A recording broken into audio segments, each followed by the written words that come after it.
5000 yıldır sırrı çözülemeyen Mısır piramitlerinin ardındaki gerçekler. Mısır piramitlerini kim, nasıl inşa etti?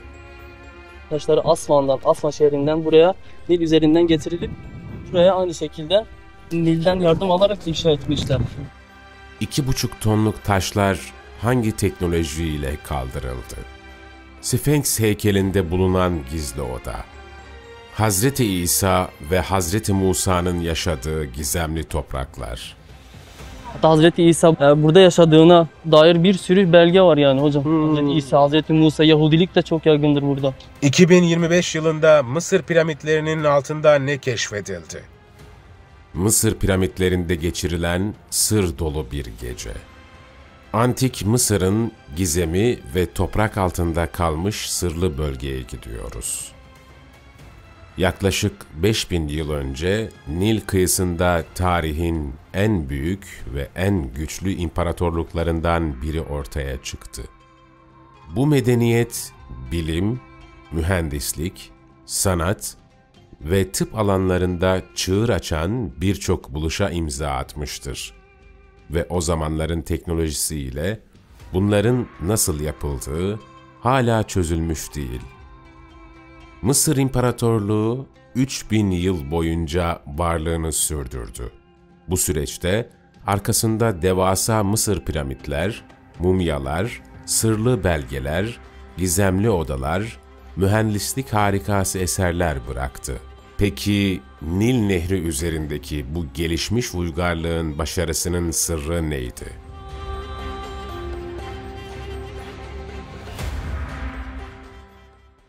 Piramitler nasıl inşa edildi? Mısır'ın büyük piramitleri, özellikle Keops piramidi, yaklaşık 2,5 milyon taş bloktan inşa edilmiştir ve her biri yaklaşık 2,5 ton ağırlığındadır. Bu taşların taşınması ve piramidin inşası konusunda pek çok teori öne sürülmüştür. En çok kabul gören teori, piramitlerin inşasında rampaların kullanıldığıdır.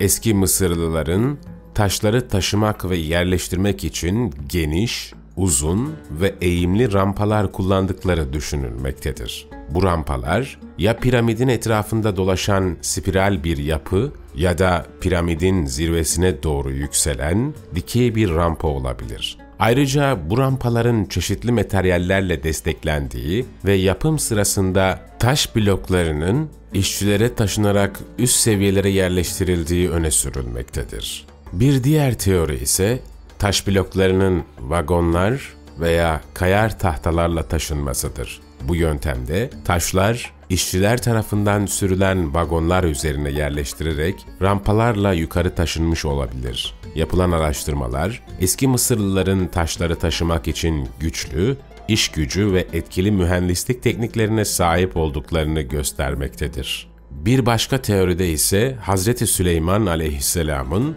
cinleri kullanıp mabet yaptırdığı gibi antik Mısırlıların da cinleri kullanarak bu yapıları inşa ettiği öne sürülmektedir. Ancak bu yapının inşasının sırları hala netleşmedi. Taşları Asvan şehrinden buraya Nil üzerinden getirilip buraya aynı şekilde Nil'den yardım alarak inşa etmişler. Yani en mantıklı teori bize kadar bir teori.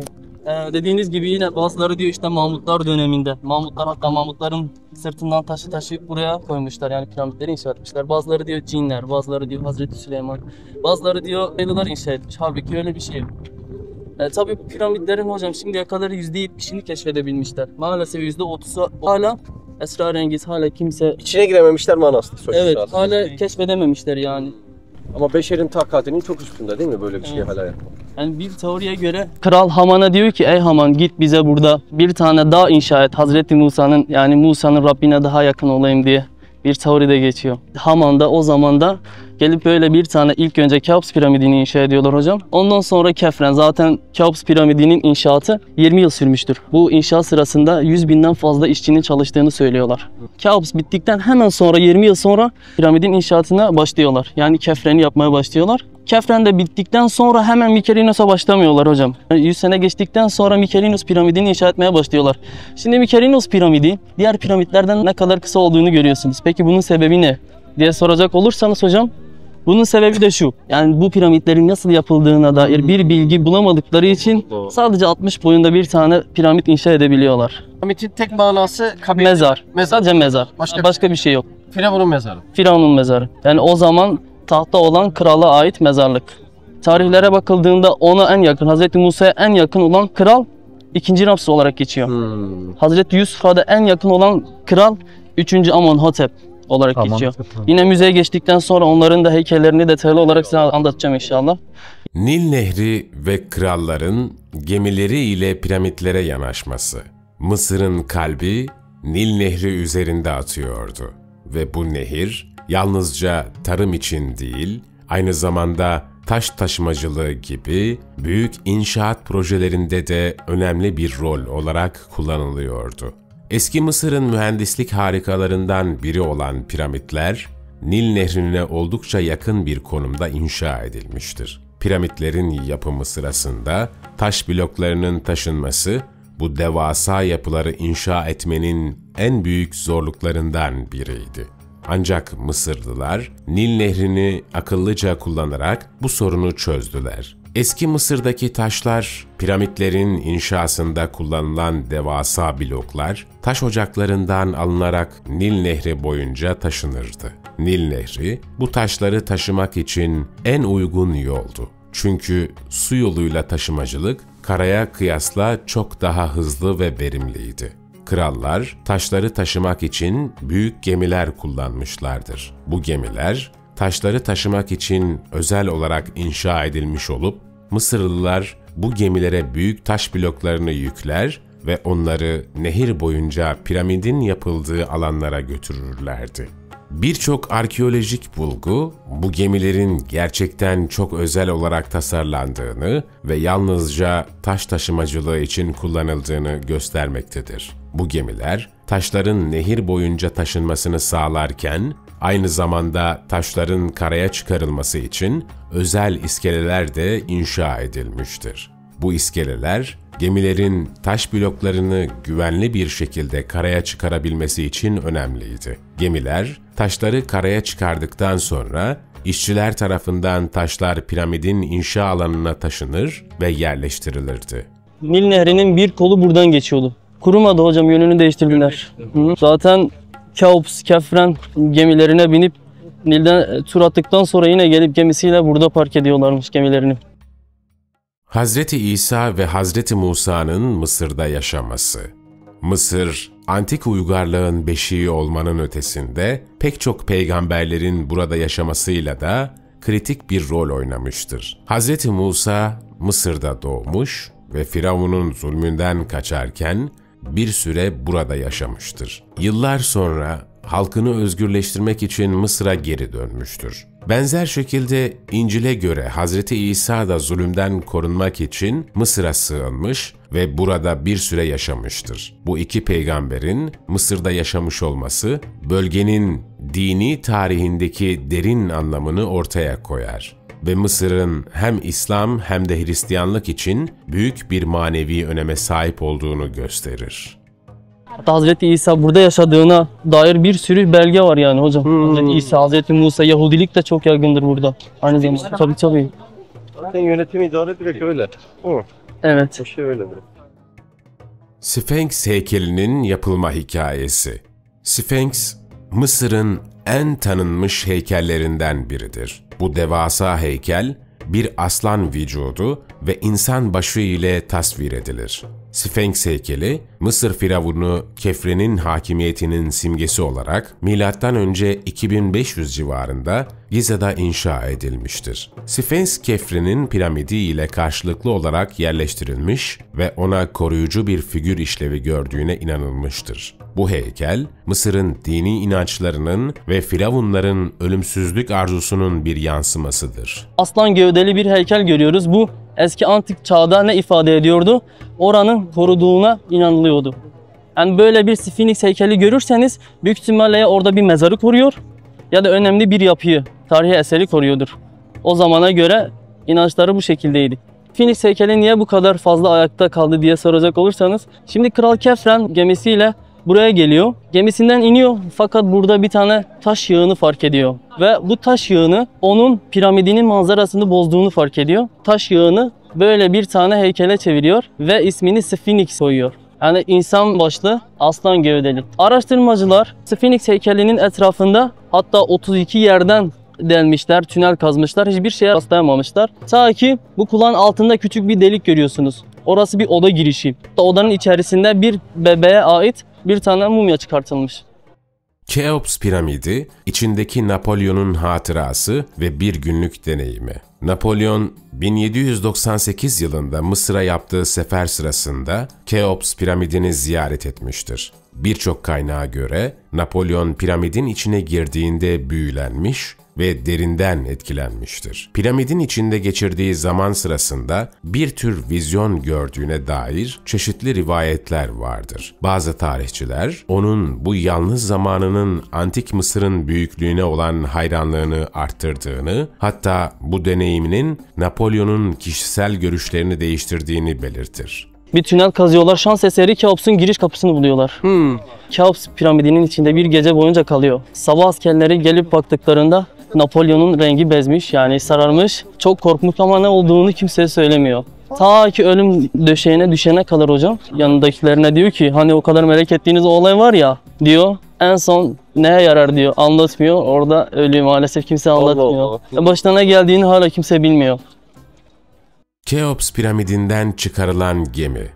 Keops piramidinden çıkarılan gemi, Mısır arkeolojisinin en büyük ve en heyecan verici keşiflerinden biridir. 1954 yılında piramidin güneydoğusundaki bir çukurda bulunan bu gemi, Keops'un ölümünden sonra onun öteki dünyaya seyahat edeceğine inanılan, özenle hazırlanmış bir ulaşım aracıydı. Geminin yaklaşık 43,6 metre uzunluğunda ve 5,9 metre genişliğinde olduğu belirlenmiştir. Bu da onu o dönemin en büyük ve en etkileyici gemilerinden biri yapmaktadır. Keops piramidinin içinde yer alan bu gemi, sadece Firavun'un ölüm sonrası yolculuğunun sembolik bir aracı değil, aynı zamanda Mısır'ın dini literatürleriyle doğrudan bağlantılı bir eserdir. Mısırlılar, ölümden sonraki yaşamda Firavun'un yaşayabilmesi için bedeninin yanı sıra ruhunun da korunması gerektiğine inanırlardı. Bu inanç doğrultusunda Keops'a ait bu gemi, ebedi yolculuğunda onu taşımak için gerekli bir araç olarak tasarlanmıştı. Geminin yapımındaki mühendislik harikaları, eski Mısır'ın gemi yapım tekniklerinin ne kadar gelişmiş olduğuna dair büyük bir bilgi sunmaktadır. Her bir detay, Mısırlıların ileri düzeydeki mühendislik bilgisi ve dikkatle uyguladıkları işçilikle şekillendirilmiştir. Geminin yapısı, Mısır'ın tarihi mirasını ve kültürünü anlamamız için önemli bir anahtar olmuştur.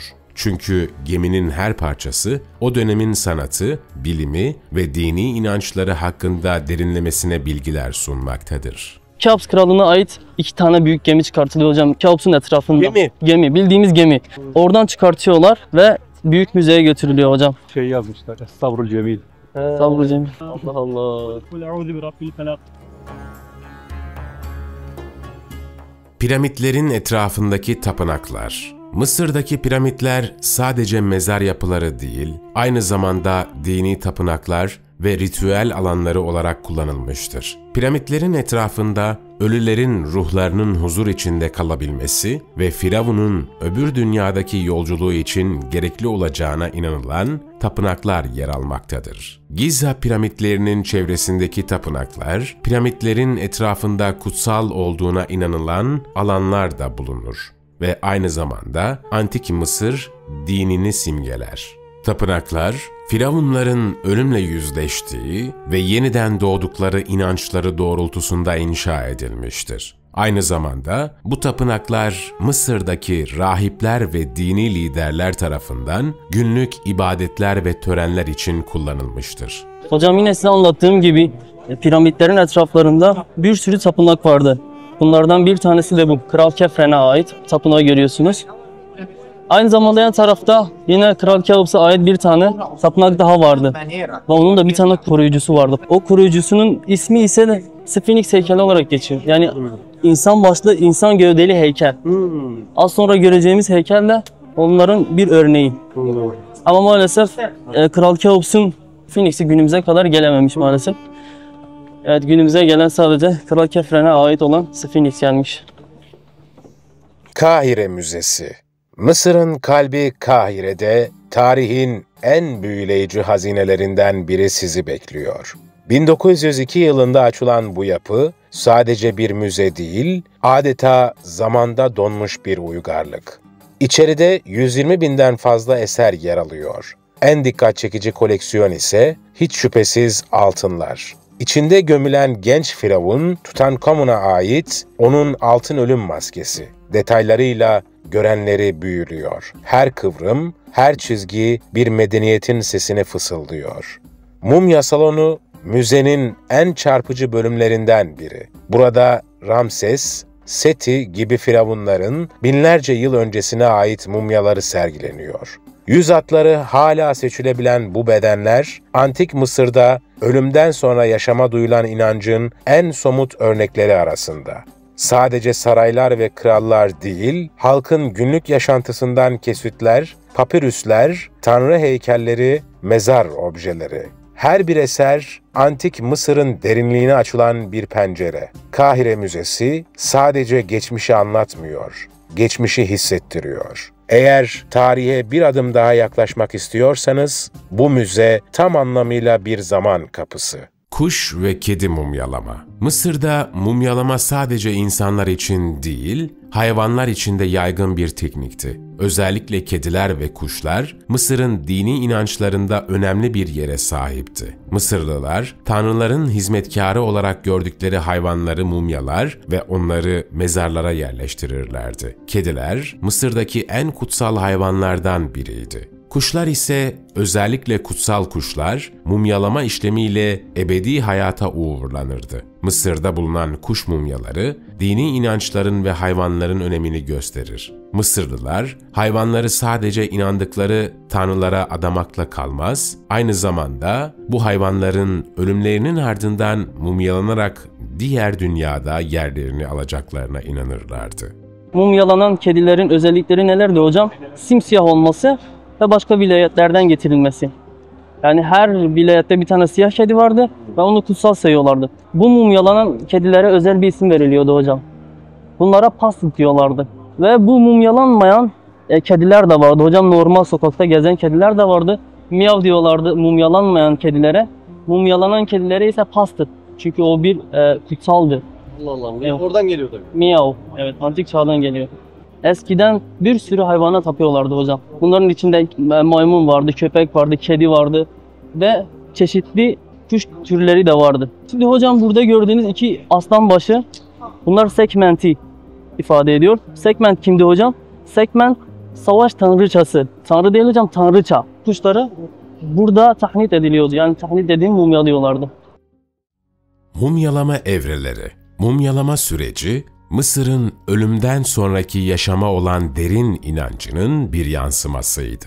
Bu süreç, ölülerin bedenlerini öbür dünyada yaşamaya uygun şekilde koruyabilmek için titizlikle uygulanırdı. İlk olarak ölünün bedeni su ve baharatlarla temizlenir. Bu işlem hem fiziksel hem de dini açıdan önemliydi. Ardından iç organlar dikkatlice çıkarılır, bazıları özel kaplarda korunarak saklanır, bazıları ise vücuttan alınırdı. Vücut, natron adı verilen tuz karışımıyla tamamen kurutulurdu. Natron, bedenin içindeki suyu alarak ölüye dair her türlü mikrobu engellerdi. Kuruma işlemi tamamlandığında beden ince ince sargılarla sarılır, bu sargılar arasına koruyucu amuletler yerleştirilir, bunun da ölüye öbür dünyada korunma sağladığına inanılırdı. Son olarak mumya mezarına yerleştirilir ve etrafında dini ritüellerle yapılan bir törenle ölüye ebedi yaşam temenni edilirdi. Şimdi hocam bu gördüğünüz burada Kraliçe Suya'ya ait bir mumya görüyorsunuz. Bu mumyalar ilk çıkartıldığında bunların Hazreti Yusuf'la Züleyha'ya ait olduğunu söylediler. Ama birkaç testten sonra bu mumyaların Kral Yuya ve Kraliçe Suya'ya olduğu ortaya çıktı. Kaç yılında? Hocam 5000 yıl önce, yani milattan 3000 yıl önce.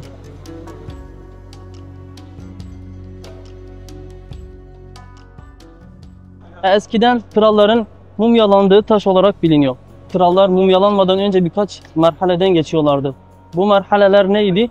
Birincisi hocam bütün bağırsakları, organların çıkartılması. Bu bir. İkincisi de sadece kalbin bırakılması. Tüm bedeni temizliyorlar hocam. Sadece kalbi bırakıyorlardı. Beyine kadar her şeyi alıyorlardı. Kalbin bedende bırakılmasının 2 tane sebebi var hocam. Birincisi diğer dünyada kalbiyle hesap verdiği.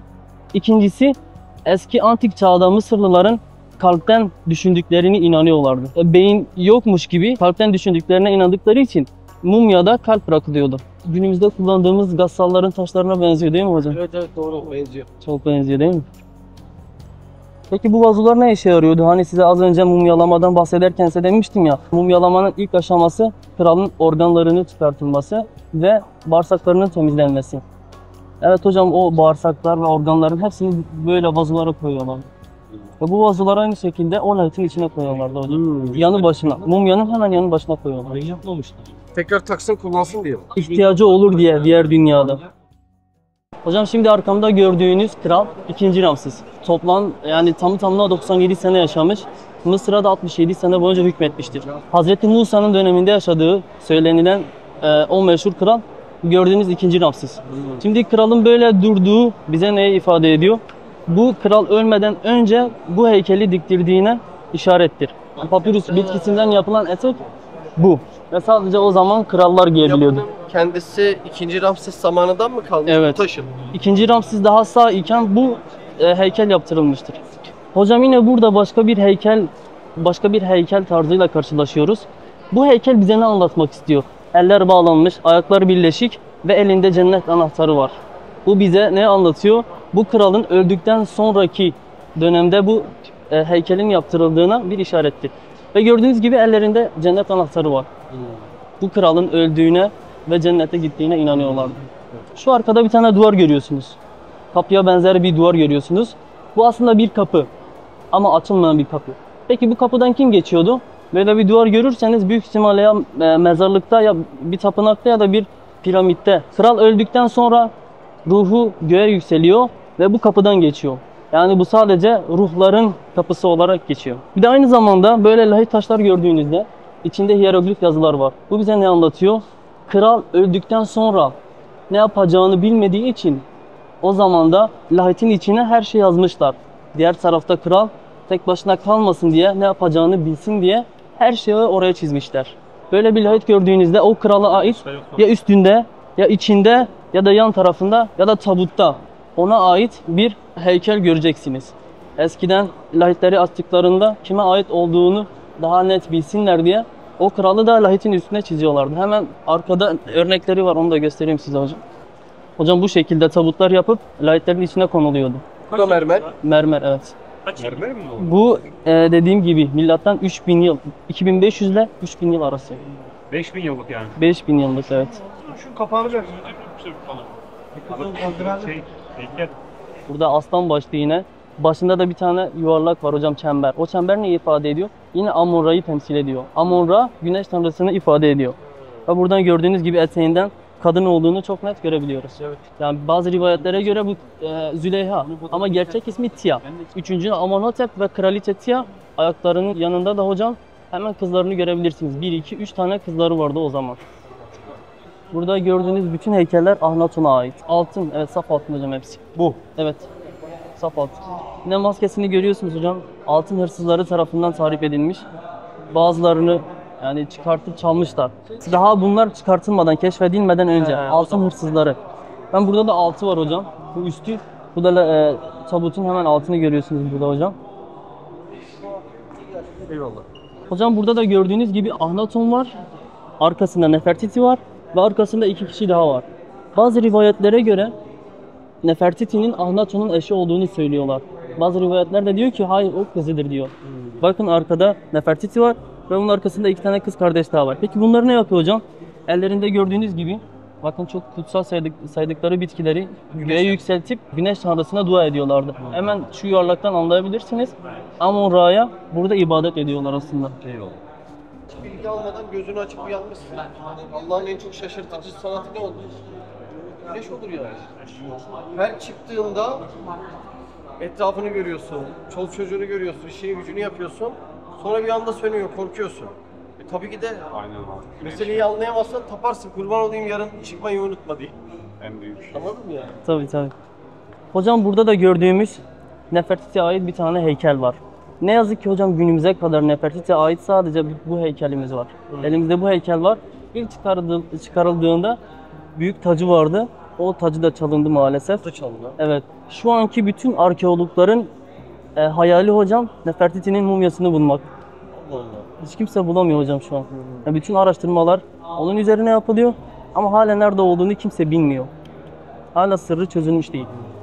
Nefer demek hocam, nefer demek antik Mısır'da güzel manasındaydı. Titi de kız.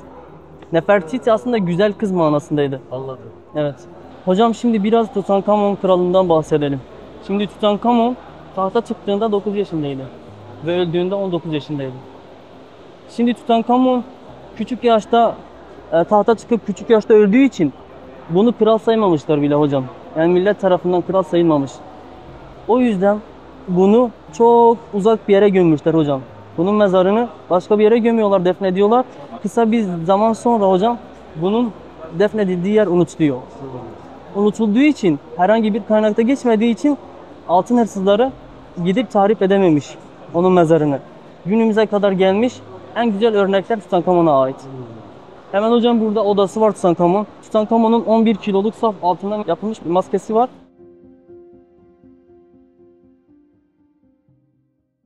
Hocam bu renkler yani milattan 3000 yıl önce yapılmış ama renkler sanki daha dün çizilmiş gibi. Çok canlı gözüküyor. Size gördüğünüz gibi.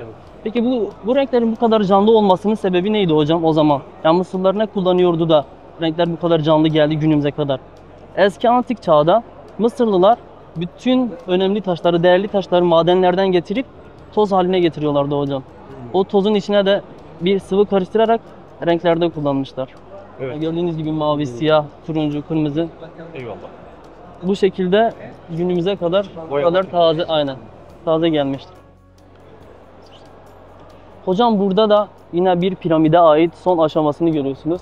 Yine mermerden yapılmış. Buna aynı zamanda reşat taşı da diyorlar hocam. Yani rengi siyah olduğu için bir mermer çeşidi ama reşat taşı olarak da geçiyor. Bunu da aynı şekilde Asfan'dan getiriyorlar hocam zamanında. Ve piramitlerin en üst aşamasına böyle bir üçgen bir mermer koyuyorlar. Son aşaması hocam, hani diyelim ki bu kadarı kalmış, kütle şeklinde en üste koyuyorlardı. Yıkılan piramitlerden kalan son taş parçası. Eyvallah. Papyrus kağıdı üretimi, aşama aşama anlatım. Papyrus kağıdının yapımı antik Mısır'da uzun bir süreçti. İlk olarak Nil Nehri'nin sulak alanlarında yetişen papyrus bitkisi hasat edilirdi. Bu bitki 2,5 metre uzunluğunda olup sapları dikkatle kesilip seçilirdi. Sonrasında bu saplar yaklaşık 1-2 santim genişliğinde uzunlamasına dilimlenirdi. Dilimler düz bir yüzeye yatay ve dikey olarak sıralanarak düzenlenirdi. Böylece kağıdın dayanıklılığı artırılırdı. Daha sonra dilimler üzerine ağırlık konarak sıkıştırılır ve taşlarla preslenirdi. Bu işlem kağıdın yapısının sağlamlaşmasını sağlar ve dilimlerin birbirine yapışmasına yardımcı olurdu. Ardından sıkıştırılmış dilimler suyla ıslatılır. Bu da bitkinin nişasta tabakasını çözer ve dilimlerin birbirine daha sıkı yapışmasını sağlar. Islatılan kağıt güneşte kurutulup pürüzsüz bir hale getirilirdi. Kuruma süreci tamamlandığında fazla nişasta ve sıvı kalıntıları temizlenir. Böylece düzgün yüzeyli bir papyrus kağıdı elde edilirdi. Şu şekilde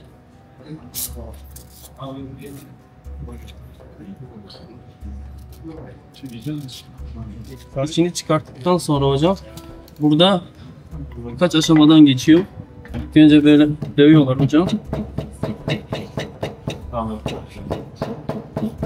Ondan sonra hocam merdane ile böyle üzerinden geçiyorlar. Şöyle bir şekil alıyor hocam. Bunu da suya katıyorlar 24 saat boyunca. Ondan sonra çıkartıp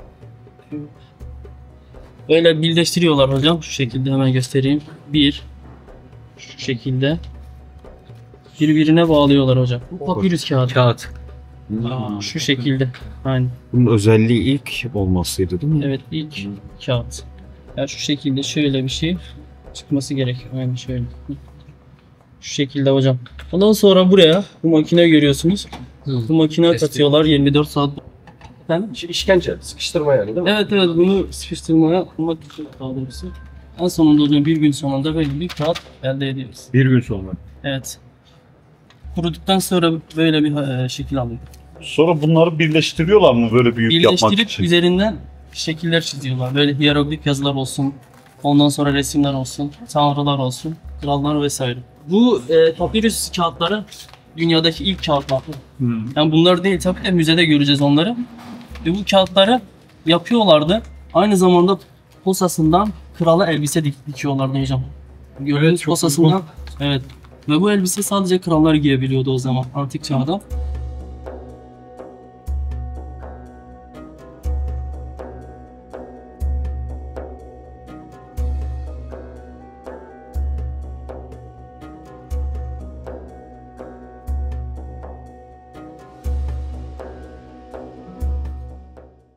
Hiyerogliflerin çözülmesi.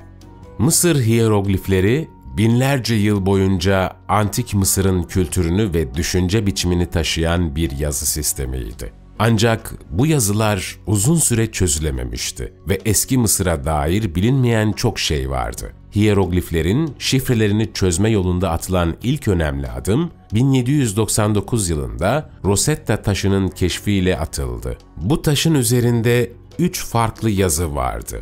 Yunan yazısı, Demotik yazı, halk yazısı ve hiyeroglif. Yunan yazısının zaten biliniyor olması, bilim insanlarının taş üzerindeki diğer yazıları çözmeleri için bir anahtar işlevi gördü. Bu büyük bulmacanın çözülmesinde Fransız dil bilimci Francois Champollion'un katkıları çok büyük oldu. Champollion, Rosetta taşındaki Yunan yazısını kullanarak hiyerogliflerin hem sembolik hem de fonetik bir yazı sistemi olduğunu keşfetti. Yani hiyeroglifler sadece birer resim değil, aynı zamanda sesleri ifade eden sembollerdi. Bu keşif, eski Mısır'ın dilini anlamamıza olanak tanıyarak Mısır tarihine dair pek çok bilinmeyeni gün yüzüne çıkardı. Champollion'un başarısı sadece dil bilimsel bir zafer değildi. Aynı zamanda Mısır'ın büyüleyici geçmişini anlamamıza ve dönemin insanların dünyayı nasıl algıladığını keşfetmemize yardımcı oldu. Hiyerogliflerin çözülmesi, Mısır'ın kültürünü, dinini ve toplumsal yapısını anlamamızda büyük bir adım olmuştur. Bunlar da günümüze gelen en orijinal ve en eski papirüs kağıtları. Çok mu eski? En eski papirüs kağıtları bunlar hocam. En 3000 yıl var mı yine bu muhabbet? Hemen hemen hocam. Evet. Orijinal bunlar öyle mi? Evet evet hocam. Orijinal. Ama kağıdın sağlamlığı ciddi sağlam. Çok sağlam hocam. Şimdi ne yazık ki hocam 1799'a kadar dünyada hiç kimse hiyeroglif yazıları yazmayı ve tercüme etmeyi bilmiyordu. Ne manaya geldiğini bile bilmiyordu. Yani yaklaşık 200 sene önce. Ta ki Francois Champollion adında bir arkeolog gelip hiyeroglif yazıları Fransızca'ya çeviriyor. İlk çeviren adam da o. Ondan sonra diğer dillere yayılıyor hocam. Bütün dillere tercüme ediliyor. Yani dili çözüyor, harfleri. Dili çözüyor. Aynı zamanda bu Francois Champollion antik Mısırlılardan yani Kıptilerden yardım istemiştir. Bütün alfabeyi birleştirmişler. Ve yine gördüğünüz gibi hiyeroglif alfabesi 630 harften fazla. Her bir şekil bir şey ifade ediyor hocam. Burada mesela gördüğünüz gibi aslan var. Aslan bize ne ifade ediyor? Sekmenti. Sekment kimdi? Savaş tanrıçası. Burada insanı görüyoruz. Burada mesela hemen şurada bakın hocam. Anubis var. Anubis kimdi? Mumyalanmadan sorumlu olan tanrı. Aslan yani. Yine hemen yan tarafında da Anubis var. Anubis bize neyi gösteriyordu? Yine adaleti. 2025 yılında Mısır piramitlerinin altında ne keşfedildi? Yüzyıllardır ayakta duran, zamanı ve medeniyetleri aşan bir sır, Giza piramitleri. Her taşında binlerce yıllık bilgi saklı. Ama asıl soru hep aynı kaldı. Altında ne var? 2025 yılında yapılan derin zemin taramalarıyla Keops piramidinin altında daha önce bilinmeyen bir boşluk keşfedildi. 2 adet radar uydusu piramidi derin bir şekilde incelendi. İncelemeler ve taramalar sırasında sentetik açıklıklı SAR radarları kullanıldı. Uzun yıllardan beri arazi taraması için kullanılan bu radar teknolojisi, piramit hakkında bazı ilginç detaylar yakaladı. Uzaydan yapılan taramaların sonucunda piramidin altında devasa bir kompleks yapı ya da yapılar birliği ortaya çıktı. Uydulardan gelen bilgiye göre Kefren piramidinin altında yaklaşık 610 metre yüksekliğinde bazı sütunumsu yapılar vardı. Bu devasa sütunumsu yapıların çevresinde ise spiral şeklinde merdivenimsi yapılar görüldü. Ölçümler, bu alanın yerin yaklaşık 30 metre altında yapının tam merkezine denk geldiğini gösteriyor. Ne bir mezar, ne de sıradan bir oda. Tüm yapıya yayılan tünellerle bağlantılı gizemli bir boşluk. Peki bu sır açığa çıktığında ne olacak? Antik dünyanın bilgeliği mi, yoksa bugünün ezberlerini bozan bir hakikat mi? Cevap, belki de yerin 30 metre altında gizli. Konuşturulan mumya rahip. Son teknolojik gelişmelerin ardından bilim insanları mumyaları konuşturmayı başardı. 3000 yıllık bir Mısırlı rahibin sesi ölümünden sonra yeniden oluşturuldu.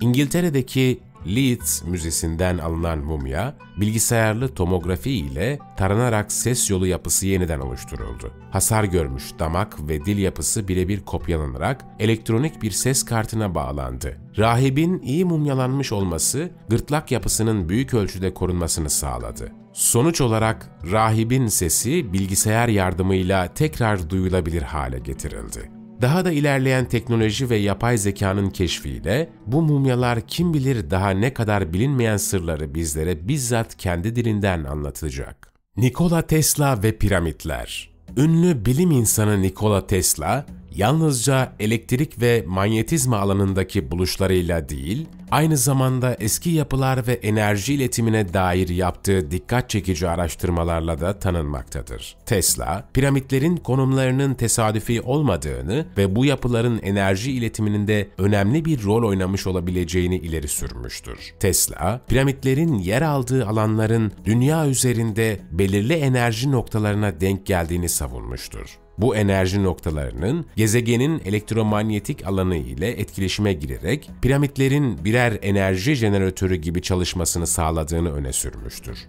Bu teorisini yaptığı araştırmalarla desteklemiş ve piramitlerin sadece mezar yapıları olmanın ötesinde insanlık tarafından henüz keşfedilmemiş büyük bilimsel sırları barındırabileceğini iddia etmiştir. Tesla'nın bu enerjinin iletimi konusundaki görüşleri özellikle elektriksel iletimle ilgili birçok yenilikçi düşüncesiyle paralellik göstermektedir. Tesla özellikle kablosuz enerji iletimi üzerine yoğunlaşmış ve bu alandaki önemli buluşlarından biri olan Tesla bobini ile dikkatleri üzerine çekmiştir. Tesla bobini, elektriksel enerjiyi yüksek frekansta kablosuz olarak iletme yeteneğine sahip bir cihazdır. Ve Tesla, bu teknolojinin piramitlerin enerji üretim işleviyle bağlantılı olabileceğini düşündüğünü ifade etmiştir. Tesla'ya göre piramitlerin yapımında kullanılan malzemeler ve yapısal özellikler bu enerji iletimini daha verimli hale getirecek şekilde tasarlanmış olabilir. Özellikle piramitlerin dış yüzeyindeki taşların manyetik enerjiyi emme ve iletme özellikleri taşıyor olabileceği üzerinde durulmuştur. Bu yapılar adeta bir enerji ağının parçası olarak işlev görmüş ve çevresindeki enerji alanlarını yoğunlaştırmış olabilir. Tesla'nın enerji sistemleriyle ilgili geliştirdiği teoriler ve kablosuz elektrik iletimi üzerine yaptığı çalışmalar, piramitlerin sadece antik medeniyetlerin sembolü değil, aynı zamanda son derece gelişmiş bilimsel bir yapı olduğuna dair fikirleri güçlendirmektedir. Tesla'nın piramitler hakkındaki görüşleri yalnızca eski çağların mühendislik bilgisiyle ilgili bir tartışma değil, aynı zamanda dünya enerjisi ve elektromanyetizmanın bilinmeyen yönleri hakkında daha fazla bilgi edinme arzusunu da yansıtmaktadır. Tesla'nın ileri görüşlülüğü günümüz bilim dünyasında hala ilgiyle incelenmekte ve piramitlerin içerdikleri olası bilimsel sırlar hakkında yeni araştırmalara ilham vermektedir. Evet, Antik Mısır 5000 yıllık tarihiyle hala gizemini koruyor. Ve bugüne kadar yapılan araştırmalar bu büyüleyici medeniyetin yalnızca %30'unun keşfedildiğini gösteriyor. Daha keşfedilmeyi bekleyen binlerce sır var. Ancak bu gizemlerin arkasındaki ışığı aydınlatan en önemli kaynaklardan biri, hiç kuşkusuz bu medeniyete gönderilen peygamberlerdir. Özellikle Kur'an-ı Kerim'de yer verilen Hz. Musa kıssası, sırrı çözülemeyen gizemlerin açıklanmasında büyük rol oynayacak gibi duruyor. Ve işte böylece Mısır'ın gizemli dünyasına bir adım daha attık. Geçmişin sırları her geçen gün biraz daha açığa çıkıyor ve bu yolculuk hala devam ediyor. Siz de Hayalhanem'in yurt içi ve yurt dışı projelerine destek olmak için buradaki linke tıklayarak online bağışta bulunabilir veya aşağıdaki iletişim numaralarından bizlere ulaşabilirsiniz.